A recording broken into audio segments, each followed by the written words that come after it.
Welcome to our channel మన Telugu daily serials. ఇంటింటి రామాయణం ఈరోజు ఎపిసోడ్లో అవని అక్షయ్ మధ్య పెద్ద మాటల యుద్ధమే జరిగింది. తన చెల్లిని భరత్కి ఇచ్చి పెళ్లి చేయడంపై అక్షయ్ హర్ట్ అయిన సంగతి తెలిసిందే. దీనిపై ఇష్టమొచ్చినట్లు నోరు పారేసుకున్న అక్షయ్కి చెల్లి ప్రణతి నిన్నటి ఎపిసోడ్లో ఇచ్చిపడేసింది. ఈరోజు ఇదే విషయంపై అవని కూడా లెఫ్ట్ అండ్ రైట్ ఇచ్చేసింది.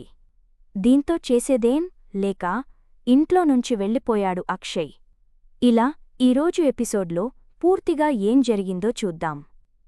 ఇంటింటి రామాయణం సీరియల్ ఆగస్ట్ 19 ఎపిసోడ్లో ప్రణతి భరత్లని పార్వతీ ఇంటికి తీసుకొస్తే పల్లవి శ్రేయ ఓర్వలేకపోతారు. దీంతో భరత్పై నోరు పారేసుకుంటారు. అక్షయ్ కూడా ఇష్టమొచ్చినట్లుగా వాగుతాడు. దీంతో వీళ్లందరికీ అదే రీతిలో సమాధానమిస్తుంది ప్రణతి. వీళ్లచేత అవమానించడానికే ఇక్కడికి తీసుకొచ్చావా అమ్మా అంటూ ప్రణతి వెళ్ళిపోబోతుంది. దాంతో ఆగమ్మా అని పార్వతీ ఆపుతుంది. అక్షయ్ అన్నీ తెలిసిన నువ్వు కూడా అర్థం లేకుండా మాట్లాడుతున్నావేంట్రా? భరత్ గురించి తప్ప నీ చెల్లెలి గురించి తన జీవితం గురించి ఆలోచించవా అని పార్వతి గడ్డిపెడుతుంది. రే అయిపోయిన పెళ్లికి బాజాలు ఎందుకు అన్నట్లు అర్థం చేసుకుంటే అయిపోయేదానికి ఎందుకురా ఈ గొడవలన్నీ అని భానుమతి సలహా ఇస్తుంది. చూడమ్మా, మిమ్మల్ని తీసుకొచ్చింది వీళ్లు కాదు, నేను తీసుకొచ్చాను. నేను ఏమైనా అంటే మీరు బాధపడాలి అని ప్రణతితో పార్వతి అంటుంది. వీళ్ళు నూతన దంపతులుగా ఇంట్లో అడుగుపెడుతున్నారు. శ్రేయ వెళ్ళి హారతి తీసుకురా అమ్మా అని పార్వతి చెబితే ఆ పని వేరే ఎవరికైనా చెప్పండి అని పొగరుగా సమాధానమిస్తుంది శ్రేయ. పల్లవి నువ్వైనా వెళ్ళి హారతి తీసుకురా అంటే తీసుకొచ్చింది మీరు నేను కాదు అని పల్లవి కూడా వెళ్ళిపోతుంది. దీంతో పార్వతి ఉండు, నేను తీసుకొస్తాను అని భానుమతి అంటే ఆగు నానమ్మా, మేము వెళ్ళి తీసుకొస్తామా అని కమల్ శ్రీకర్ అంటారు.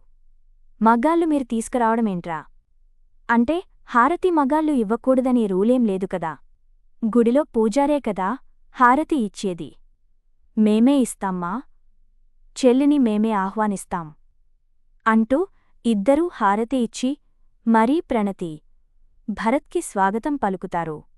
మరోవైపు అవని ఒంటరిగా ఆలోచిస్తూ ఉంటుంది. అమ్మా అవని ఏంటమ్మా ఆలోచిస్తున్నావ్ ప్రణతి గురించా అని స్వరాజ్యం అడుగుతుంది.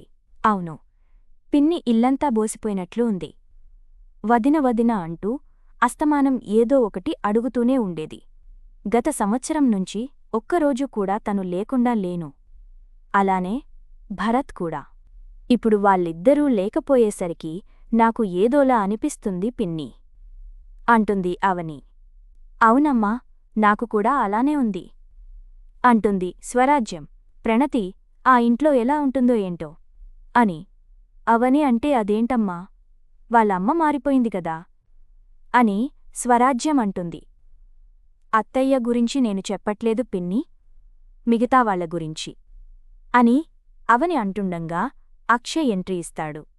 అక్షయ్ లోపలికి వెళ్తుంటే ఒక్క నిమిషం ఆగండి, అత్తయ్యగారు నిజం తెలుసుకున్నారు కాబట్టి సరిపోయింది, లేకపోతే ప్రణతి జీవితం ఏమైపోయి ఉండేది. ఒక అన్నయ్య అయ్యుండి మీ చెల్లికి అబద్ధం చెప్పి గుడికి తీసుకువెళ్తారా? మీ చెల్లికి మాయమాటలు చెప్పి ఒక మోసగాడికి ఇచ్చి పెళ్లి చెయ్యాలనుకుంటారా? ఏ అన్నయ్య అయినా చెల్లెలి జీవితం బాగుండాలని ఆలోచిస్తారు. మీలా ఎవరు చెయ్యరు. మీరు చేసింది తప్పని మీకు అనిపించడం లేదా అని అవని నిలదీస్తుంది. నా చెల్లెల్ని నీ తమ్ముడికి ఇచ్చి చేయడం తప్పనిపించింది, అందుకే అలా చేశాను. నీ తమ్ముడికి ఏముందని చెప్పి నా చెల్లెల్ని ఇచ్చి పెళ్లి చేయమంటావు? నా చెల్లెల్ని బాగా చూసుకోవడానికి తనకంటూ ఒక సొంతిల్లు ఉందా? అద్దె ఇంట్లో ఉంచడానికైనా ఇంటి అద్దె కట్టగలిగే సంపాదన ఉందా? హనీమూన్లకి తీసుకెళ్లకపోయినా ఒక పట్టుచీర కొనగలిగే స్తోమత ఉందా? సినిమాలకి షికార్లకి తీసుకెళ్లకపోయినా 3 పూట్ల తిండి పెట్టగలిగే స్తోమత ఉందా? ఏముంది నీ తమ్ముడికి అని అక్షయ్ మళ్ళీ అదే పాట పాడతాడు. నా తమ్ముడికి ఏమీ లేదని చెప్పి మీ చెల్లెల్ని పచ్చిమోసగాడికిచ్చి పెళ్లి చేయాలనుకుంటారా అని అవని సూటిగా అడుగుతుంది. నీ తమ్ముడు తప్పు చేయలేదని నిరూపించావు, కాని వాడు మంచివాడు, గొప్పవాడని చెప్పడానికి నీ దగ్గర ఏమైనా సర్టిఫికెట్ ఉందా? నా చెల్లెల్ని పోషించలేనివాడికన్నా తనకి ఏ లోటు రాకుండా చూసుకునే ఫ్రాడ్ క్యారెక్టర్ బెటర్ కదా అని అక్షయ్ బుర్ర లేకుండా మాట్లాడతాడు. రేయ్, భరత్కి ఏమీ లేదనుకున్నవాడివి, ప్రణతిని భరత్కి ఇచ్చి పెళ్లి చేయడం ఇష్టం లేదని చెప్పినవాడివి, వాళ్ల పెళ్లి చేస్తానని ఎందుకు హామీ ఇచ్చావు అని రాజేంద్ర అడుగుతాడు. నాకు ఇష్టం లేదని చెప్తే మీరు వినే మనుషులు కాదు కాబట్టే అలా అబద్ధం చెప్పాను అని అక్షయ్ అంటాడు. ఓహో, అయితే అబద్ధం చెప్పావనమాట. అప్పుడు అబద్ధం చెప్పావు కాబట్టే నీది జెన్యూన్ క్యారెక్టర్ కాదన్నమాట, అవునా అని రాజేంద్ర సరిగ్గా అడుగుతాడు. మీది గొప్ప క్యారెక్టర్, నిజాయితీగల క్యారెక్టర్ కాదని చెప్పడానికి మీరు చెప్పిన అబద్ధాలు చాలు. అలాంటప్పుడు నా తమ్ముడు గొప్పవాడా మంచివాడా అని అడిగి సర్టిఫికెట్ అడిగే హక్కు మీకు లేదు కదా అని అవని ఇచ్చిపడేస్తుంది. నీ చెల్లెల్ని పోషించే కెపాసిటీ భరత్కి లేదని చెప్పావు, మరి నీకేముంది చెప్పు? కంపెనీ లేదు, నీకంటూ ఓ ఉద్యోగం లేదు, ఉండటానికి సొంతిల్లు లేదు, తిరగడానికి కారు కాదు కదా, కనీసం ఒక బైక్ కూడా లేదు, నీకేముందిరా అని రాజేంద్ర అడుగుతాడు. ఇప్పుడవన్నీ లేకపోవచ్చు, కాని నేనేం చేతకానివాడ్ని కాదు. ప్రపంచంలో ఎక్కడైనా బతకగలిగే చదువుంది, తెలివి ఉంది, బిజినెస్లో అనుభవం ఉంది. ఇప్పుడు మీరు చెప్పినవన్నీ లేకపోవడానికి నేను మోసపోయానే తప్ప వాటిని పోగొట్టుకోలేదు అని చెప్పి కోపంగా లగేజి సర్దుకుని బయటికి వెళ్ళిపోబోతాడక్షయ్. ఏవండీ, ఎక్కడికెళ్తున్నారు అని అవని అడుగుతుంది. ప్రణతి, భరత్ని పెళ్లి చేసుకోవడం నాకు మా అమ్మకి ఇష్టం లేకపోయినా నీ పంతాన్ని నెగ్గించుకోవడం కోసమే వాళ్ళిద్దరికీ పెళ్లి చేశావు. ఇక్కడే ఉంటే నా మనసు కూడా మర్చేస్తావు, అందుకే వెళ్ళిపోతున్నా అంటాడు అక్షయ్. అంటే నేను నా పంతాన్ని నెగ్గించుకోగలను, మిమ్మల్ని మార్చేసి నా వైపు తిప్పేసుకోగలను అని మీరు వెళ్ళిపోతున్నారన్నమాట అని అవని అడిగితే అవును అంటాడు అక్షయ్. నామీద కోపంతో వెళ్ళిపోతున్నారనుకున్నాను, నాకు భయపడి వెళ్ళిపోతున్నారన్మాట అని అవని అంటుంది. నేను నీకు భయపడటమేంటి అని అక్షయ్ పోజుకొడతాడు. నేను మిమ్మల్ని మార్చేయగలను అని మీరే అన్నారు కదా, అంటే అది భయమే కదా. ప్రపంచంలో ఎక్కడైనా బతకగలను, ఎలాగైనా బతకగలను అని చెప్పిన మీరు ఒక ఆడదానికి భయపడుతున్నారంటే అది సిగ్గుపడాల్సిన విషయమని మీకు అనిపించడం లేదన్నమాట. మీరు నన్ను అర్థం చేసుకుని మారాలనుకున్నానే కాని నాకు భయపడి మారాలని ఎప్పుడూ కోరుకోలేదండి. నాది సమస్యలకి భయపడకుండా బతకగలిగే క్యారెక్టర్ తప్ప ఒకర్ని భయపెట్టి బతకాలి అనుకునే క్యారెక్టర్ కాదు. మీ చెల్లెల్ని చేసుకునేవాడు తప్పుడు వెదవైనా ఫర్లేదు, మంచిగా చూసుకునేవాడైతే చాలు అనుకున్నారు. అంత శాడిస్టిక్గా ఆలోచిస్తున్న మీరు ఏ తప్పు చేయని నన్ను అర్థం చేసుకుంటారన్న నమ్మకం నాకు ఎందుకుంటుంది? తెలివైనవాడ్ని అని చెప్పుకుంటున్న మీరు చెల్లెలి జీవితం గురించి, భార్య జీవితం గురించి అంత ఆలోచించలేని పరిస్థితుల్లో ఉన్నారంటే మీది తెలివి అనుకోవాలా లేక మూర్ఖత్వం అనుకోవాలా అంటూ గడ్డిపెడుతుంది అవని. అనుమానమే లేదమ్మా, ఇది 100% మూర్ఖత్వమే. ఒరే, ఒకప్పుడు నీలో తెలివితేటల్ని, ధైర్యాన్ని, ఏదైనా సాధించగలవని పట్టుదలని చూసేవాణ్ణి. కాని ఇప్పుడు అబద్ధాల్ని, భయాల్ని, మూర్ఖత్వాన్ని చూస్తున్నారా? నువ్వు ఈ స్థాయికి ఎదిగినందుకు గర్వంతో నా గుండె ఉప్పొంగిపోతుందిరా. తల్లిదండ్రులు పిల్లల ఎదుగుదలని కోరుకుంటారు కాని ఇలాంటి ఎదుగుదలని కాదు. ఇది ఇంతటితో ఆపితే మంచిది అంటాడు రాజేంద్ర. నువ్వు చేస్తున్న పని కరెక్ట్ కాదు అక్షయ్ అని దయాకర్ అంటాడు. కొంచెం ఆవేశం తగ్గించుకుని ఆలోచిస్తే నువ్వు చేస్తున్నది మంచి పని కాదని నీకే అర్థమవుతుంది బాబూ అని స్వరాజ్యం కూడా సలహా ఇస్తుంది.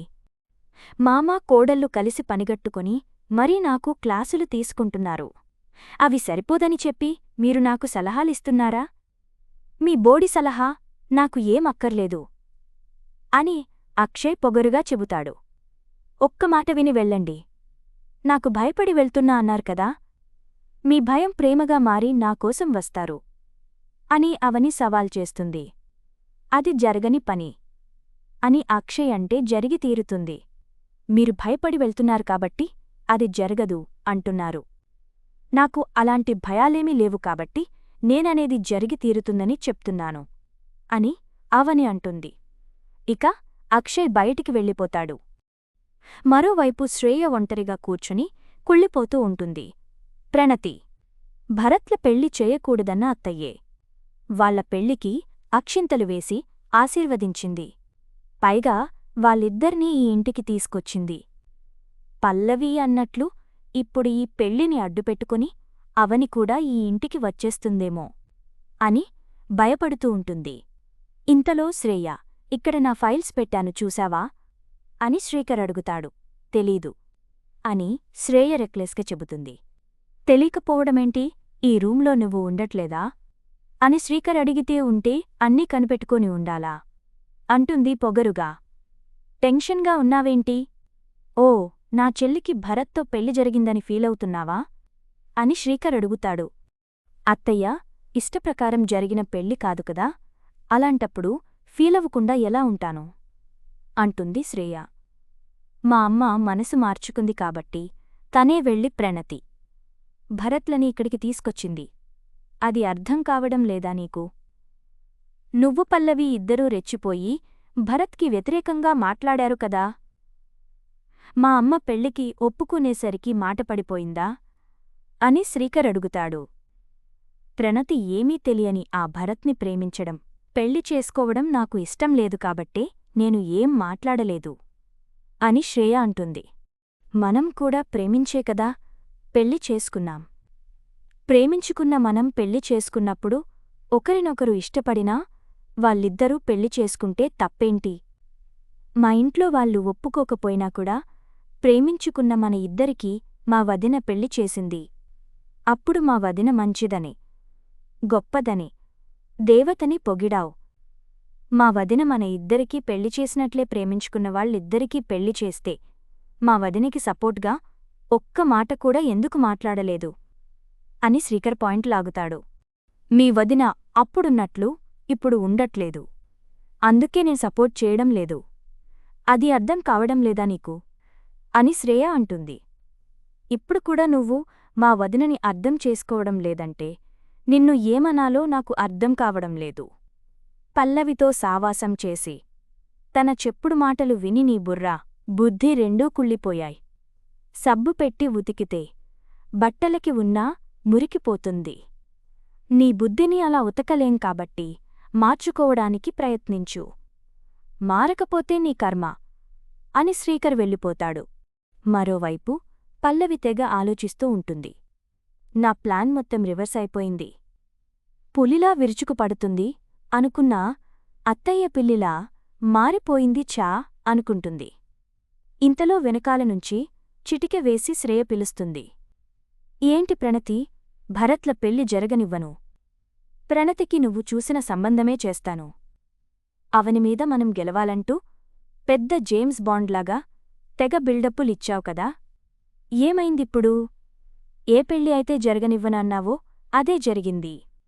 ఇప్పుడు అత్తయ్య ప్రణతి భరత్లని ఇంటికి తీసుకొచ్చింది. ప్రణతి వచ్చినట్లే నెక్స్ట్ అవని కూడా ఈ ఇంట్లోకి ఎంట్రీ ఇస్తుంది. ఇప్పుడు తల్లి కూతుళ్ళు ఒక్కటైపోయినట్లే ఆ పెద్ద కోడలితో కూడా కలిసిపోరని గ్యారంటీ ఏంటి? నువ్వే తోపు నువ్వే తురుము అన్నట్లు నా దగ్గర ఇక వెధవ బిల్డప్పులు ఇవ్వకు అని శ్రేయ చీవాట్లు పెడుతుంది. దీంతో ఏయ్ అని శ్రేయ చేయపట్టుకుంటుంది పల్లవి. ఏంటి మళ్ళీ నీ పనికిరాని ప్లాన్లు ఏమైనా చెప్పాలనుకుంటున్నావా అని శ్రేయ అంటుంది. చూడు శ్రేయ, నేను ఎంతగా ప్రయత్నించినా కూడా అంతా ఆ అవని అనుకున్నట్లే జరిగింది. నేను ఒప్పుకుంటున్నాను. ఇలాంటప్పుడు మన ఇద్దరం ఇలా శత్రువుల్లా పోట్లాడుకుంటే అది ఆ అవనికి అడ్వాంటేజ్గా మారుతుంది. అవనిని సపోర్ట్ చేసే ప్రణతి కూడా మన నెత్తిన ఎక్కి మనల్ని తొక్కేయాలని చూస్తుంది. ఇప్పుడు మనం కలిసికట్టుగా ఉండకపోతే ఆ అవనికి భజన చేసే నీ మొగుడు, నా మొగుడు కూడా మనల్ని పనివాళ్లకంటే హీనంగా చూస్తారు. అంతా మనం అనుకున్నట్లుగా జరిగినప్పుడు కలిసుండటం గొప్ప కాదు. ప్రాబ్లమ్స్ వచ్చినప్పుడు ఐకమత్యంగా ఉంటేనే ఈ సమస్యని పరిష్కరించగలుగుతాం. మనకి ఎలాంటి ప్రాబ్లమ్స్ రాకుండా చూసుకోగలుగుతాం. మన కుటుంబాన్ని అంతా ఒకటి చేస్తానని, తన భర్తతో కలిసిపోతానని చెప్పి అవని నాతో చాలాసార్లు ఛాలెంజ్ చేసింది. ఆ పరిస్థితి రాకుండా అవని మరోసారి తన పంతం నెగ్గించుకోకుండా మనం చూసుకోవాలి. ఆ భరత్, ప్రణతిల సంగతి నేను చూసుకుంటాను. నీ మొగుడు అవని చెప్తున్నట్లు చేస్తున్నాడు కాబట్టి ముందు నీ మొగుడ్ని నీవైపు తిప్పుకోవడానికిని కంట్రోల్లో పెట్టుకోవడానికి ప్రయత్నించు. ముందు ఆ పని చూడు అని శ్రేయకి సలహా ఇస్తుంది పల్లవి. ఇక పడుకుందామని బెడ్రూంకి వెళ్తే కమల్ బెడ్ మొత్తం ఆక్రమించి నిద్రపోతుంటాడు. బావా, నువ్విలా బెడ్డు మీద మొత్తం పడుకుంటే నేనెక్కడ పడుకోవాలి? జరుగు బావా అని పల్లవి విసుక్కుంటుంది. నేను జరగను, ఇలాగే పడుకుంటా. నువ్వెక్కడ పడుకుంటావో నాకు అనవసరం అని కమల్ అంటాడు. అనవసరం అంటున్నావేంటి అని పల్లవి కోపపడుతుంది. నువ్వు ఈ ఇంట్లో వాళ్లకి అవసరమైన పనులు చేయకుండా అనవసరమైన పనులు చేస్తున్నావు. అందుకే నీ గురించి నేను ఆలోచించడం కూడా మానేశాను. ఓ పనిచే వెళ్ళి బామ్మ రూంలో పడుకో అంటాడు కమల్. ఆవిడ లేని మొగుడి గురించి కలవరిస్తూ నన్ను నిద్రపోనివ్వదు. నేనిక్కడే పడుకుంటాను అంటుంది పల్లవి. అయితే ఇక్కడే నేలమీద పడుకో అంటాడు. నాకు నేలమీద పడుకోవడం అలవాటులేదు, నిద్రకూడా పట్టదు అంటుంది. అయితే బస్సులో సీటు దొరక్కపోతే నిలబడి నిద్రపోతారు కదా, అలా పడుకో అంటాడు. నిలబడి ఎవరైనా నిద్రపోతారా అని పల్లవి అడుగుతుంది. నా చెల్లెల్ని ఎవడో ఫ్రాడ్గాడికి ఇచ్చి పెళ్లి చేయాలని చూశావ్ అని చిట్టా విప్పుతాడు కమల్. ఇక్కడితో నేటి ఎపిసోడ్ ముగిసింది. మరిన్ని విషయాలు తరువాయి భాగంలో చూద్దాం.